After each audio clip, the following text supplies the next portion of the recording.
Welcome back to the Srimad Bhakti channel, and we're continuing our reading of the Srimad Bhagavatam, the great epic book of Bhakti Yoga. There's just so much here to read, and we're only in the first canto of the Bhagavatam. There's 12, there's 12 in total. So there's a lot of reading ahead. And Brihad and I are here again to get into the 12th chapter of this first canto. How's it going, Brihad? Good. We're having it's in the I don't know, Hindu calendar, Vedic calendar, whatever, however you want to call it, the Indian calendar. It's a very special month, Mm-hmm.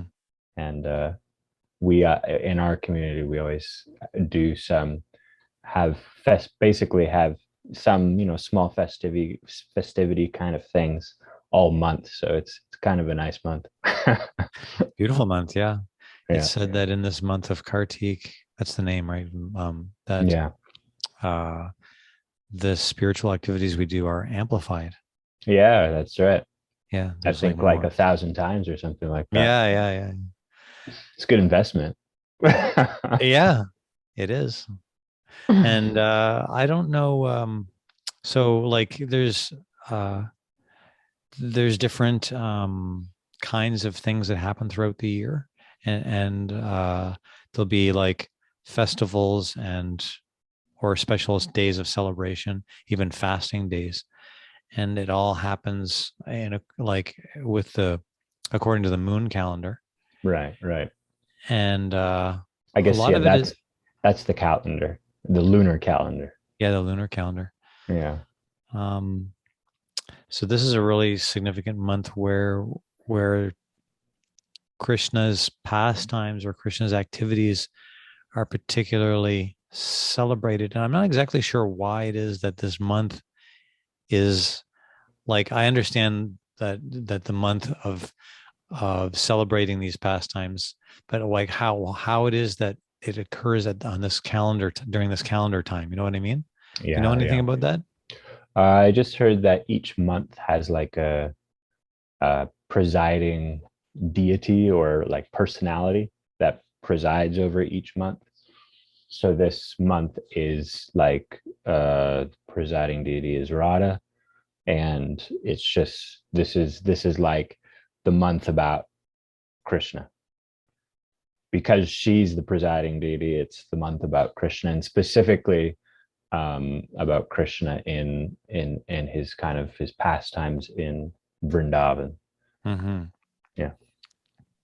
Yeah, and so generally, practitioners of bhakti will, in the, I guess in the morning or evening or sometime during the day, Right. they'll chant a special song that's there, like a bhajan or so. Of course, we're doing our chanting anyway, like just like our regular meditations that we do, chanting the Maha Mantra. But in the evening and in the mornings too, I believe, at least in the temple, there is an offering of a candle to a little picture of Yeah. Damodar with some chanting of this particular song that was written, which describes like this pastime or Krishna's activities in the mood of a child, with Yasoda in Yeah. Vrindavan. Yeah. It's quite a like the whole the offering of the lamp. Yeah. It's quite a like, and I think in probably in India, like probably go to a lot of temples, and it's going on, like all over India. It's like quite a it's quite a nice sight. It just reminds me of, I know I remember seeing, I think maybe it's on, I don't know if you've mentioned Janavi before, but she's like a kirtan singer. And I think on her, one of her music videos, she has like footage of like candles like floating on water. Oh yeah. It's like, I don't know, just it's just a beautiful kind of sight to behold. One time I had the fortune of being in Vrindavan in India Oh, okay. during the month of Kartik. Okay. Like myself and Jagannath, who's a friend who lives in Montreal, we went and did the Vrindavan Parikrama, which is the 30-day walk Oh, right, right, right, around. right.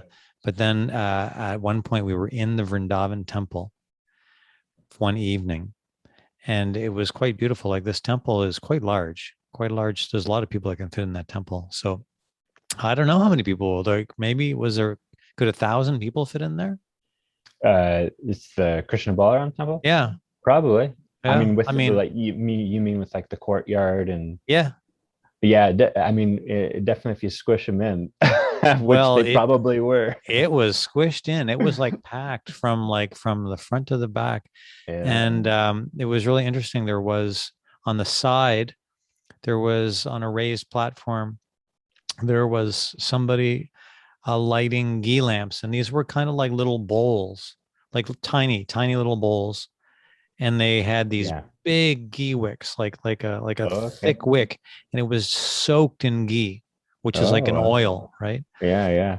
And so then they would light it, and then you walk with this little bowl of with this flaming like large flaming wick with oil, right? And so give that to 1,000 people It's in a packed stuffed. room, Yeah, yeah, and it's like what could go wrong there, yeah. right? Yeah, right. And especially a lot of the fabrics, especially the saris, they're not It's, always made of cotton, right? They're right, often made it's of very synthetic. flammable material. Yeah, yeah.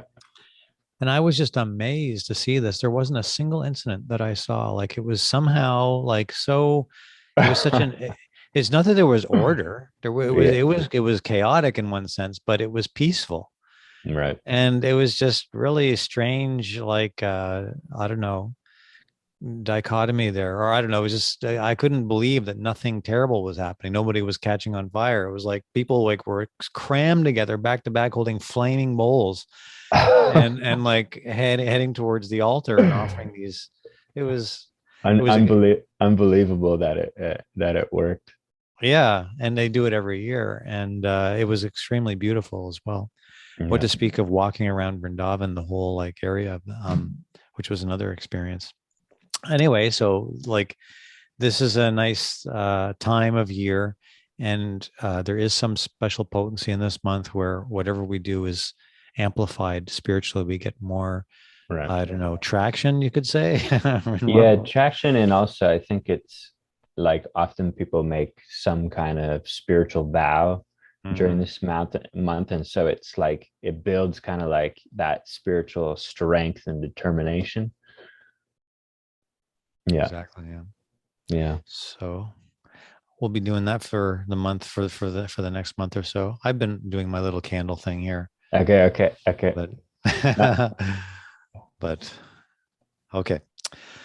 So Srimad Bhagavatam, this is chapter 12. Do you remember where we were last week? Last week? uh, well, we're just entering into this chapter about describing the um Parikit, who is the grandson of Arjuna, who's the main character in the Bhagavad Gita. But yeah, I mean, we mentioned last time about how he's earlier in the Bhagavatam, he got protected by Krishna when he was in the womb. So now we're going to hear about his birth. And yeah, he's known as a great devotee. Mm-hmm. That's one thing, but also a great king. He was one of the at that time the emperors of the whole of India and considered the emperor of the world according to the Bhagavatam history. So he was one of these great personalities, and he's actually the reason the Bhagavatam was spoken, and that's what's going to the story here that's going to transpire. This is we're just starting into that story. Yeah, he's going to become very central for us Yeah, as we read this. Um, the last time we were, the sages were asking Sutta Goswami, well, how did his death take? Well, actually, they asked about his birth, they asked about his death, and they right. asked about what did he achieve after his death, Yeah, right, right. which is pretty cool. I Yeah, mean, he's that important that these Yeah, great sages who've got lots, you know, like they're they can ask anything, right? Like they're deeply transcendental beings, and they're taking interest in like his birth, his death, and where he went after his death. So a very significant person. yeah, and on the path of bhakti, it's interesting because most people who would be considered like spiritually advanced in other paths are people who are like have given up the world, great, you know, yogis or like great renunciants, monks, whatever. But in the bhakti path, you see that these are sages who are great monks, you know, renunciants, and they're asking about this king who's actually in I would say he's a greater personality, and they recognize that, even though from a say like a social status, he's not, he's lower situated in terms of a social status, you could say. And so it's just interesting. The path of bhakti doesn't matter where one's situated. One can actually be a very developed and great spiritually minded person. Yeah. Interesting point that you made, because during the Vedic times that we're reading in the Bhagavatam, the king was considered to be like in a lower status than the wise sages. And that's like, we wouldn't maybe think about that so much today. Like Right. the ruling class, you could say, are considered to be the upper class. Right. But if we were to switch them out for the wise renunciants, who are like really, really Right. regarded, In and this society, yeah, totally. yeah. Totally. So let's go ahead. Do you want to read text 3? Okay. We all we all respectfully want to hear about him, Marj Prickett, to whom Shukadev Goswami imparted transcendental knowledge. Please speak on this matter.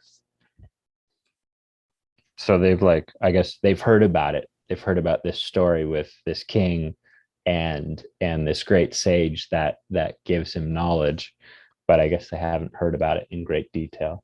Yeah. And the speaker, Sutta Goswami, who they're asking currently, he was actually there for that conversation, and that's why they're asking him about it, is Mm-hmm. because he was actually there, so he heard all the details. And Yeah. Sutta Goswami said, Emperor Yudhisthira administered generously to everyone during his reign. He was exactly like his father. He had no personal ambition and was freed from all sorts of sense gratification because of his continuous service unto the lotus feet of Sri Krishna. So they've asked about Parikit, and Sutta Goswami replies by talking about Yudhisthira. oh, yeah, right, right, So he begins to describe the quality. He introduces like kind of the lineage that I Prickett is see, coming from, in I order to see, kind of cool, like make it like to introduce the fact that this is going to be a great personality. Here, right, like right, Emperor Yudhisthira was a great, powerful king, and so was Yudhisthira's father, father, who was right, Pandu. right, right. So there was something I wanted to read here. Yeah, excuse. Is it okay if I read? I'm going to read just some of the. This is a long commentary here, but I'm going to read just maybe like half of it. Is that okay? Yeah, yeah, go for it. As mentioned in our introduction, there is a need for the science of Krishna in human society for all the suffering humanity of the world, and we simply request the leading personalities of all nations to take to the science of Krishna for their own good, for the good of society, and for the good of all the people of the world. I'm just going to pause here for a sec because, um, there's this thing about, I think, like the concept of suffering and how that will come up is worth explaining a little bit here. Like when we're talking about transcendence, transcending, there's this idea of being in illusion and then being enlightened. And it's Right. pretty much there in all kinds of paths, right? It's not just bhakti, like, Right. Right. any spiritual, transcendental spiritual practice or path will describe this kind of two things that we're dealing with. We're being illusion, we're in illusion. Somehow we have to wake up to the reality. Reality. Right. Right.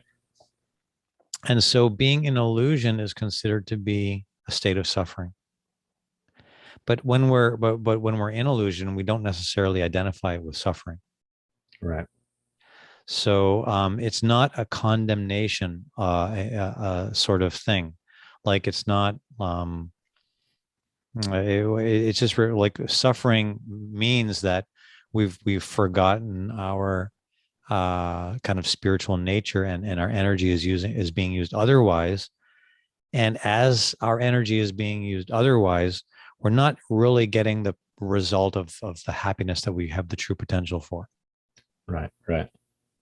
So therefore, it's called a state of suffering. Now, then if you examine it in greater detail, there is actually quite a lot of suffering in this world. Hmm. Yeah. Yeah. We just witnessed yesterday. I was harvesting the last of my potatoes, Mm. and there was a bunch of us out there. Some people helping, and somebody had their dog out there. Mm. And the dogs, actually, they had a few dogs, and they were like digging in the garden because there's, I think they're voles, and one of the dogs got one, Oh. and then the owner, she like saw it and she like freaked out and she like took it from the dog, but the vole, it like it was alive still, but I think he had bitten it or something and it died in her hands. Oh. I know, and it was like, it was like traumatic, for her. Well, and that's the thing, is the world that we live in. If you examine it closely, it is kind of like, it's a traumatic place. It's like there's Mm. there's there's difficult things happening to us personally or happening in the world like all the time, if you like Mm. take a close look at it. And yeah. Do you remember when we were in the ashram and Yeah, we had, I and we just thinking about yeah. that? We had our like pizza nights and we'd read the Mahabharata. But then as we were okay, so then as we were eating the pizza, we would watch these what was it called? planet BBC Planet Earth, yeah. Planet Earth. And then after a while, it was like, what are we watching? It's like it was constant like Brutal, one brutality in nature, like one living entity eating the other in all kinds of like strange ways and like really horrifying ways in some cases, Yeah, like yeah, that was it was a very interesting series of movies, like going into the depths of caves or to the depths of the ocean or some jungle somewhere or the ocean. It's just like, but it's every corner of the earth has got some kind of like battle going on, right? yeah, right. It's fascinating, and then at the same time it's like kind of like horrifying. Yeah. Yeah, And then if we examine just humanity, there is also quite a lot of suffering in for humanity, sure. and different kinds of suffering. Like there's, even though we may have, considerable amount of material comforts, you could say, in this country, it's not to say that people are not suffering in this Right. in this country. What to speak of places like, for example, there is people who experience poverty quite severely here, food insecurity, disease, so many Yeah. things. And so now the point is not to dwell on all of these things, but the reason it's important to mention it is because when the spiritual teachings refer to the state of suffering in humanity, it's like these are kind of like, you could say, almost like heavy moments in the teachings, but they're meant to it's one of the ingredients in our enlightenment. Yeah. It's one of the things that's kind of there to help us like understand the real nature of the world. And it's important because we are striving for happiness, actually. And Yeah. it's important that we recognize those things that are interfering with that or make it Yep. difficult. It's the Bhagavad Gita, actually, that's the whole theme of the first chapter, is like asking this question, like why am I suffering? Because we all experience suffering. Every human being, every living entity is experiencing suffering. And so, when somebody comes to the point where they ask, like, why do I have to experience this? Is there some way, like, so there's a really um at least, from the Bhagavatam perspective, there's a very specific purpose behind it, and it's to awaken that kind of like inquiry, like, Mm-hmm. why do we have to experience this? Is there some way out of this? Yeah. Mm-hmm. Prabhupada describes that it's inevitable because we're in an incompatible situation. Right, right, right. We are spiritual beings, but we are associating with a temporary world. Yeah, Uh, eternal beings in a temporary, trying to get happiness in a temporary situation. It just yeah, doesn't match. completely incompatible. Yeah. So I'll continue in the commentary here. Um, so herein the word praja is significant. This is one of the Sanskrit words used. The etymological import of the word is that which is born. On the earth, there are many species of life, from the aquatics up to the perfect human beings. Interesting sentence there. I guess, like, again, that's a reference to the spiritual potential. Like, why Right. does Prabhupada say the perfect human being is like, because in the Vedic, in the Vedic teachings, we are the human form of life has the potential to achieve spiritual perfection Yeah. willingly. Yeah. Uh, uh, so and all are known as prajas. So all of the species of life, they're known as prajas, and this word was used in the Sanskrit here. And in terms of the prajas means are the let me just look at that word. Where was that word? All All of those. those who took birth. So but it's used because those who are the ones who receive protection from the emperor or from the king. Yeah, in this, it's interesting. In the Sanskrit, he says, like, the king, exactly like he, oh no, sorry, that's no, never mind. I'm looking at something different there. Yes, but yeah, what you said, that all were under the protection of the king. So, like, the citizens then, okay, well, the Prabhupada is going to define this further. So, um, Lord Brahma, the creator of this particular universe, is known as the Prajapati because he is the grandfather of all who have taken birth. Okay, that sentence we'll just shelve that sentence for now because Brahma and his identity and what he does is going to be later described. Yeah, we'll get It's to like in the that. second canto, right? Uh, So, so thus praja is used in a broader sense than it is used now in this situation. So the king represents all living beings, the aquatics, plants, trees, reptiles, birds, animals, and humanity. Every one of them is part and parcel of Krishna. So, in other words, these are all the prajas, all of the citizens of the king right, include the aquatics, the plants, the trees, reptiles, birds, animals are considered citizens in the Vedic right, culture. right, right. And the king, being the representative of Krishna, is duty bound to give proper protection to every one of them. And then, so now Prabhupada, and for a good chunk of this commentary, Prabhupada gets a little bit heavy now, going into the to his role as a guru, right, to point out The the juxtaposition from yeah. present.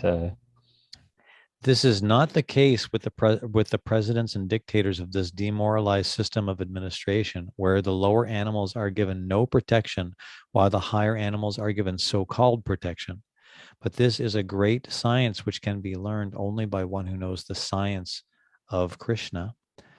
And so it's interesting. Prabhupada goes on to refer to the science of Krishna repeatedly uses this word science, and it becomes more clear why, because science really is a process.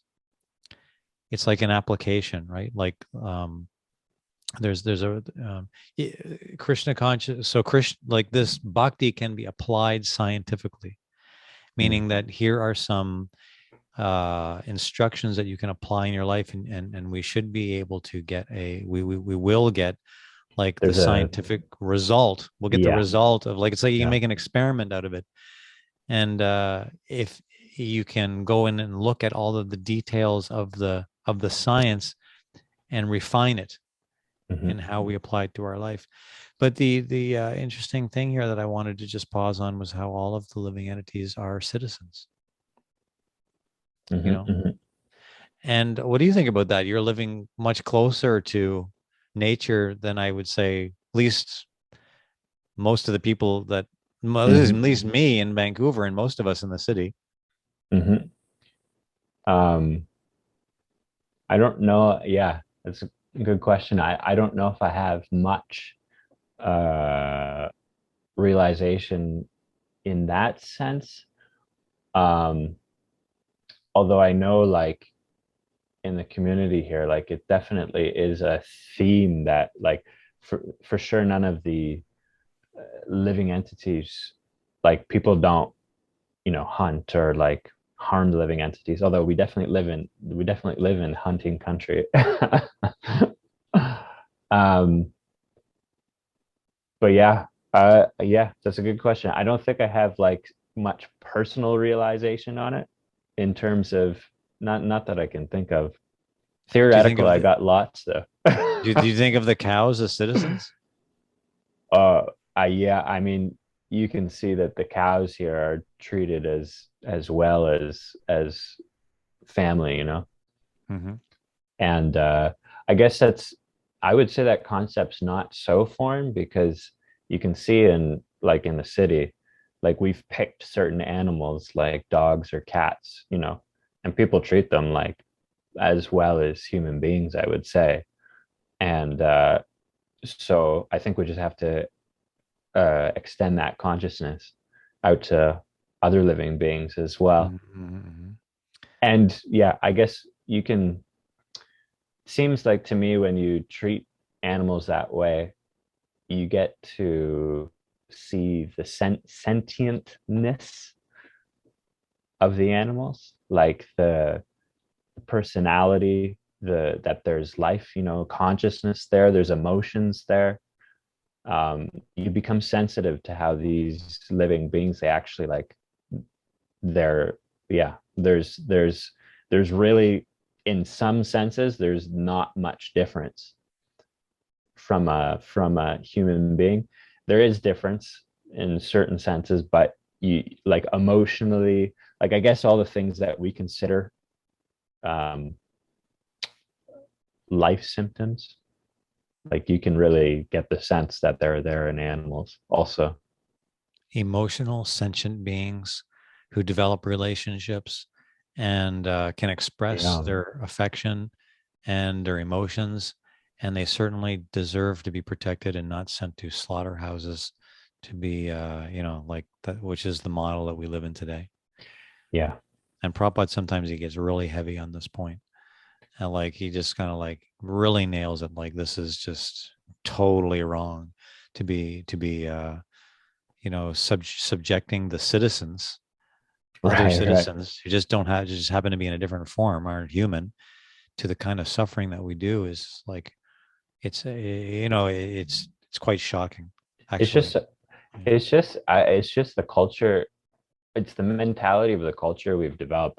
I believe like that we, our comfort, our enjoyment of life is generally at the expense of some other living being, Mm-hmm. and we do a really good job of removing it from our own vision, because like for instance, a lot of the things we buy, they're coming from places where the people, and what to speak of, the animals, the people, the conditions that they're living in and like making these things, we would never accept that that's like human, like if somebody forced us to live in that kind of condition of life, like it'd be like, a violation of rights or something like that. But at the same time, I think that we live at the expense of people that live in those kind of situations. And similarly with the animals, you would never, I think if, you visited a place where animals are actually being killed, it's just like you couldn't actually like justify it. Mhm. So, but yeah, it seems that we've just kind of developed this culture of living at the expense of others' welfare. Mhm. And I know there's in the another friend and I we read there's another text called the Isopanishad, and one of the main principles of that book is that there's enough, like whenever anybody's born, human or animal, their whatever they need for their maintenance comes along with their birth. Mm. So like it's there, there's and it's something Prabhupada talks about in different places. There's enough in the world, there's enough resources in the world to like take care of everyone. But the if we over collect, over take more than we need, then this is what creates suffering. Essentially, it creates suffering for Mhm. some other living entity. Yeah. So And then if our consciousness is always burdened with needing to, like feeling like we need to um, acquire more and more and more, then our energy, there's no like that becomes like you were saying, we've become accustomed to, yeah, right? and we So we kind of definitely, become accustomed to that kind of mode of life, right? yeah. Um, it's at that I would say that I have a little realization of, because at least myself, and just I think by dint of where we live, like um we I would say in general, some more than others here in the community I live in, like live a simple life, simpler life, like materially speaking. And in one place, I just read this recently, Prabhupada says, like we might look at it and be like, oh, I don't, that's like primitive, like a plain, he says plain life, a simple life. I don't want to like, return or go to that or return to that. Um, but the idea is that like there's that aspect, just living with your basic necessities, whatever you need, but focusing on developing, your spirituality, and also culture used to, I think, value knowledge a lot more. And so these things, they don't necessarily cost money to develop. So you can live a simple life and get satisfaction in a very different way. And Hmm. so in this way, um, yeah, anyway, we live in a culture that's uh, the we seek satisfaction in a very costly way. Yeah, it's consumer driven. Yeah, it's very costly. I think that this is going to come to a good place here, like where we're going, because if we keep reading, there's a really interesting commentary that Prabhupada makes up ahead that kind of ties this stuff together, I think. Okay. So yeah, we're text number 5. Okay. News even reached the celestial planets about Maharaj Yudhishthira's worldly possessions, the sacrifices by which he would attain a better destination, his queen, his stalwart brothers, his extensive land, his sovereignty over the planet Earth, and his fame, etc.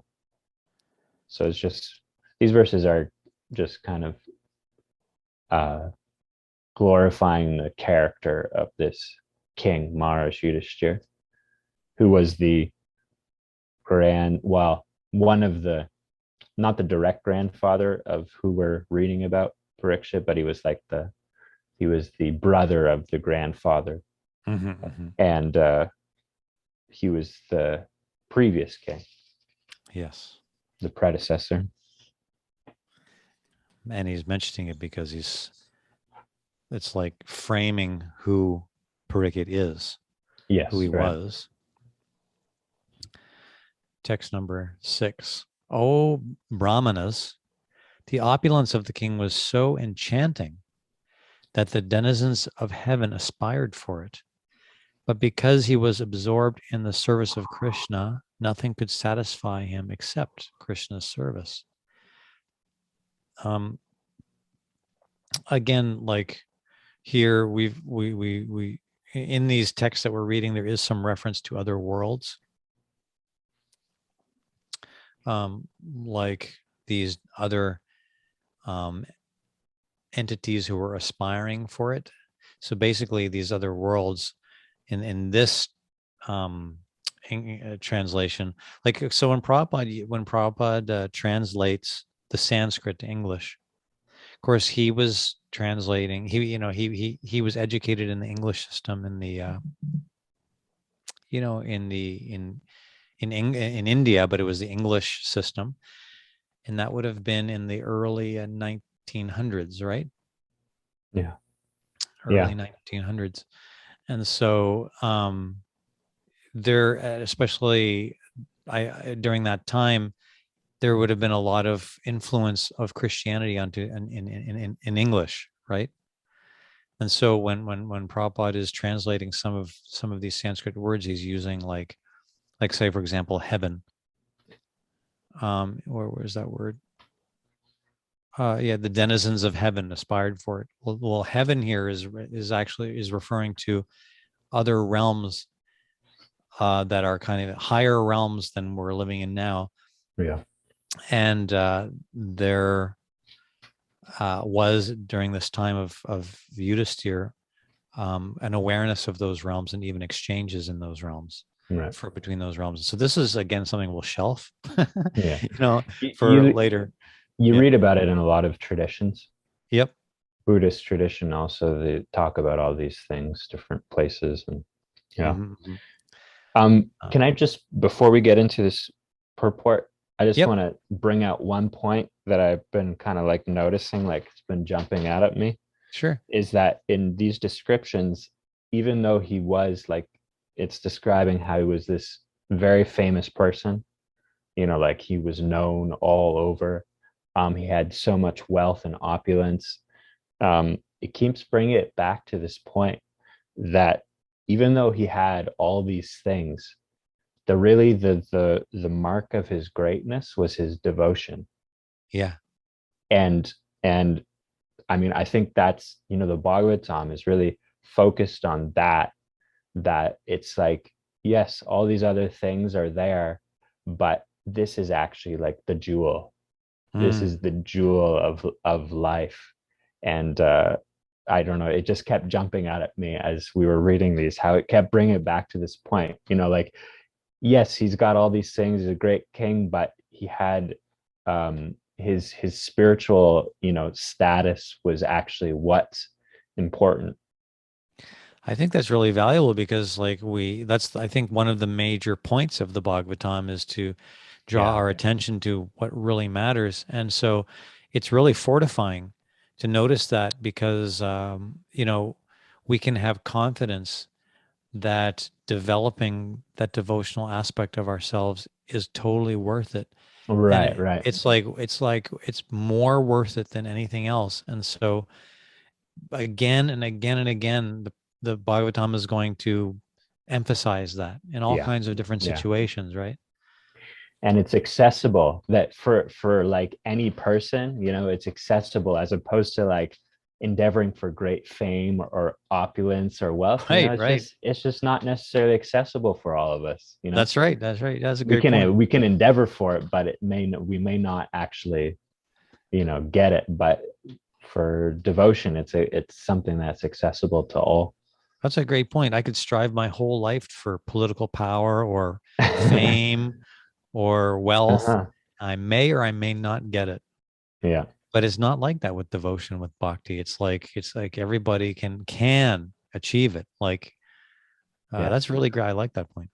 Or you could strive to be the most popular YouTuber, Yeah. or you, you know, it's like, you know, some people, it looks like some ordinary people are just, you know, getting this kind of like fame, but Yeah. who knows how many of us are like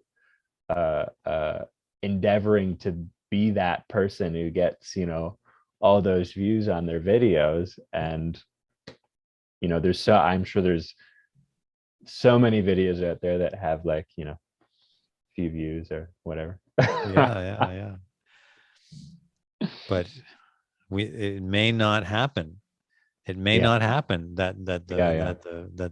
but yeah, this is a great point. I really like it. And that it's just like reassuring. It's like, yeah, don't worry about it. This is something you can invest in, and it's 100% a safe investment. Right. There'll be no loss, and there will be like it's quite achievable. And it's actually like the important thing. You know, Yes. it's actually the, yeah. Yeah.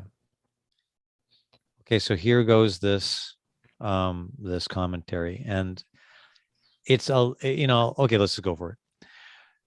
The whole material world is full of hungry living beings.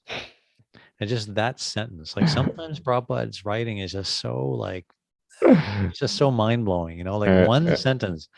The whole material world is full of hungry living beings. Okay, so we're all hungry. The hunger is the hunger is not for good food, shelter, or sense gratification. And this part is in italics. The hunger is for spiritual atmosphere. Due to ignorance only, we think that the world is dissatisfied because there is not sufficient food, shelter, defense, and objects of sense gratification.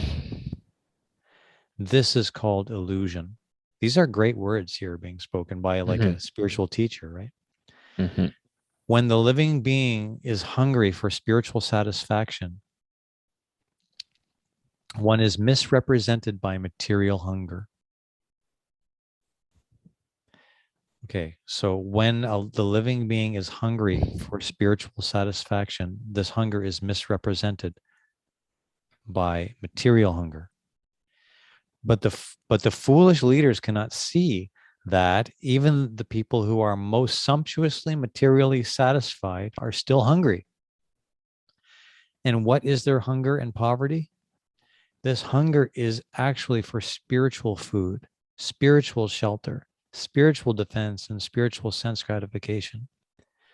These can be obtained in the association of Krishna, and therefore one who has them cannot be attracted by the so-called food, shelter, defense, and sense gratification of the material world, even if they are relished by denizens of higher realms.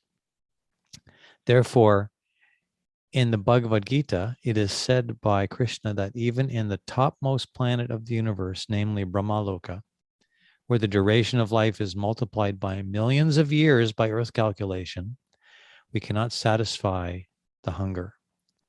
Such hunger can be satisfied only when the living being is situated in immortality, which is attained in the spiritual sky far, far above the Brahmaloka, in the association of Mukunda.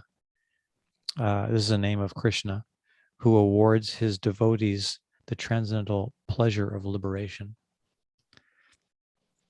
So there's some things in there like, again, we're postponing the discussion about Brahmaloka and all that till a little later. But the main point to focus on here is that we're hungry And even if we have all the food in the world, and all of the shelter in the world, all of the objects for our senses in the world, all of the, you know, all of the newest things that we could possess, still we're going to be hungry.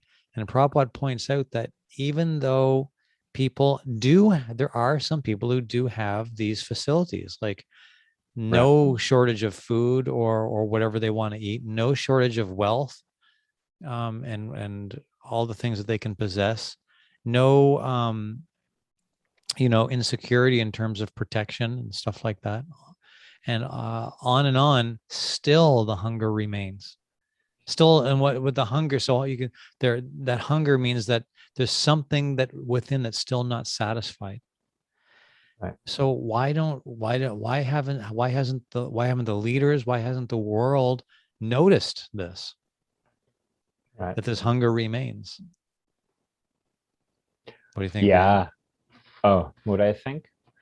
Um, I think that we do notice, um, but you know, like there's slow, phrases we've come up with, like it's the way things are, like roll with the punches, go with the flow. uh, George it, Harrison said something interesting about it, uh-huh, uh-huh. that they had at one point the facility to go anywhere and do everything and meet anybody they wanted. Mm-hmm. I can't quote George Harrison directly because um, it's been a while. I read a book that was about his life, and so I can't really quote exactly what he said, but the idea was that um, really they could go anywhere and meet anyone they wanted to meet, they could, and they did. They met all kinds of very interesting people, but they could see at one point that this. And so here is where I'm uh, uh, connecting with what's being said here. He could recognize that no matter who they met, they were still hungry. He didn't use the word hungry, but there were still some lack of satisfaction there. And so he ended up um, taking particular interest in the spiritual path. I mean, like he especially took interest in Eastern teachings, and gradually he met and became very attached to Prabhupada as a teacher. Mm-hmm, mm-hmm. So I I don't think, know. Yeah. yeah, no, I'm just thinking, like this is the teachers of, in general, I think, but I know for sure the teachers of Bhakti, um, like they are reaching out to people and asking them, like, try this, because, like, based on all the whatever the knowledge, and like this is the nature of things, is that we can try, and like you're saying with George Harrison, you can have all the facility in the world and still not be satisfied. And that's what he said. you know Mm. they had all that stuff and still it's like it wasn't like satisfying. um and they're saying, try this. This is this is and I mean, they're saying, and for those who are like, I guess for those who are practitioners, they accept that, yeah, these people are giving something and experiencing, something. They're actually, what they're asking people to try, they're actually experiencing themselves. Krishna says that in the Bhagavad Gita. He says, try approach a teacher, because they have seen the truth. They actually, it's for them, it's not like a theory or something, it's a reality. They're actually experiencing it. And so they're saying, try this, because like this is a situation, nobody's satisfied, but here, try this. This will make you satisfied. This will make you. And so it's yeah, I think the spiritual teachers, they're kind of like, and sometimes they even, you know you can see it in Prabhupada's words, actually like begging people, just try this, please, there's no loss. Yeah. And it's like well, I guess it's in reference here to like a peaceful world, like because this is all about King Yudhisthira and how he took care of the world, and he was able to help people satisfy the real hunger, Yeah. and live peacefully together in the world. And And this is, it's such a like it's a practical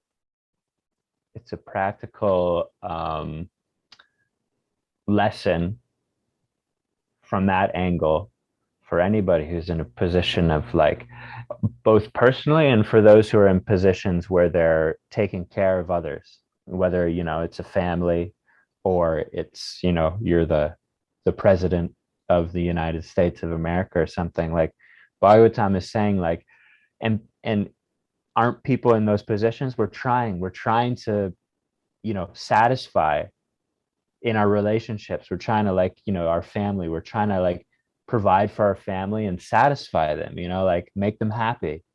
um and Bhagavatam's telling us, yeah, people can have all the material facility in the world but still will never be happy. This is the clue for people to become actually satisfied. And so it's a very like practical thing, because there's millions of dollars being spent on trying to make people, satisfied. But this is the real, even if all those material things are in place, still people will be dissatisfied. yeah, there's a constant flow of advertisement because we do live in the consumer society. See, this is kind of where it ties into the whole thing ties together, right? Like we live in a consumer society, so we consume, and we're like we're there's a constant flow of promises about how happy we will be Right, right. by getting all of these different products. Like every product in the has an advertising strategy to try to attract us, because there's going to be some happiness that we're going to get by owning this thing, wearing this thing, tasting this thing, looking at this thing, smelling this thing. You know what I mean? Right, right, right. Talking into this thing, you know, and it's like constant barrage, a constant flow. And so it's like being in the ocean. Like say you jump in the water, like once you're in the water for a while, you don't really think about that. You're say you're underwater, you don't really think, oh, I'm wet. You might think that when you get out of the water and you're standing there dripping, but when you're in the water, you're just kind of swimming around, right? Not thinking, hey, I'm wet. You know what I mean? It's like that. We're just in this ocean of like messaging Mm, constantly, mhm, filled with offers, mhm, and for satisfying the hunger, or satisfying the, like, just to satisfy us in some way. And yeah, and none of it actually hits the spot. And so this is the real thing with where the guru steps in, right? The spiritual teacher steps in and says, look, there's an illusion happening here. right, right. And that can be quite upsetting, or discomforting for people, if they're not prepared or not interested, in understanding that, haven't reached a point where they want to hear that. Is there something else? Or is what I'm why is it that I'm what I'm not doing, why is it that what I'm doing isn't bringing me this real contentment and peace of mind and peace of heart? So, like, it's said in so many ways, like, what is illusion and what is reality? And the Bhagavatam starts off, like we mentioned this last week too, like, what's the difference between a reality and illusion? A reality separated from illusion, right? So again and again, the Bhagavatam is going to separate reality from illusion. And Prabhupada in the commentary here is doing it quite tangibly, in terms of like using this analogy of hunger and how we're living in this world, and this like making note of this hunger is kind of like pinpointing or putting our finger on what's the difference between illusion and reality. Hmm. Hunger. Like here's a concept that will help us kind of drive a wedge between reality and illusion. If we can somehow contemplate what is this hunger that he's talking about, like, and analyze our life, like, am I really experiencing hunger? Am I really experiencing dissatisfaction in some way? And like go into it and think about it and look at life like this. And it drives, it's like a, like a wedge, like you split wood, right? You use Yeah, wedges yeah, up there. yeah, yeah. So it starts off really thin, but the end of it's like really thick, right? Right, right, So the right. wedge just goes ting, like, and find a crack in the wood, put the wedge in there. Yeah, yeah, and And then it. that's this concept of hunger. It's like ting, but meanwhile, there's a hammer up there, and there's a big head on the wedge. And as the Bhagavatam keeps on going, it's like bam, and like the wedge starts to open up. Right, And so right. that's like what's going on here. But it takes a crack. Yeah. The wedge has to go into a crack somewhere. So there has to be some kind of crack in our heart to some degree to allow that wedge to enter.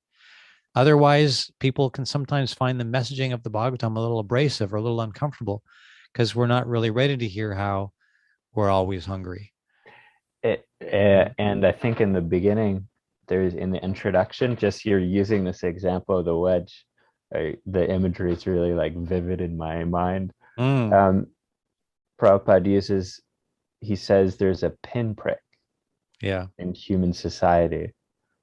And it's, if you think, I don't know, just because you're giving this example of how there's, he even goes like further, a pin's even smaller than you know, Yeah. and just like there's something there that's like always kind of like abrasive. Yeah. Yeah. Yeah. It's like, oh, you do something and it's like not quite satisfying. It's like, Yeah. oh, I'm gonna do this, I'm gonna get happiness, but there's this pinprick somewhere that, oh, yeah, it's not quite, not Yeah. So quite what I thought it was gonna be. imagine someone takes a little needle, like a little pin, even like this little pin, and like sticks it in my arm, right? Yeah, yeah, exactly. So meanwhile, I don't notice, and I go on, I'll go to some kind of like really enjoyable place, like I'll be doing something I'm really like happy about doing it. And there'll be so many like, I don't know, well, it could be some very pleasurable environment, doing exactly what I want to do with the people I want to be with, eating exactly what I want to eat, hearing the things I want to hear. But meanwhile, what's going on? There's something that's not quite right. Like there's this like pin in my arm that I haven't quite Right, noticed, right. right? It's Yeah, like there's right. something's making me uncomfortable here. I can't quite put my finger on it. Right, right.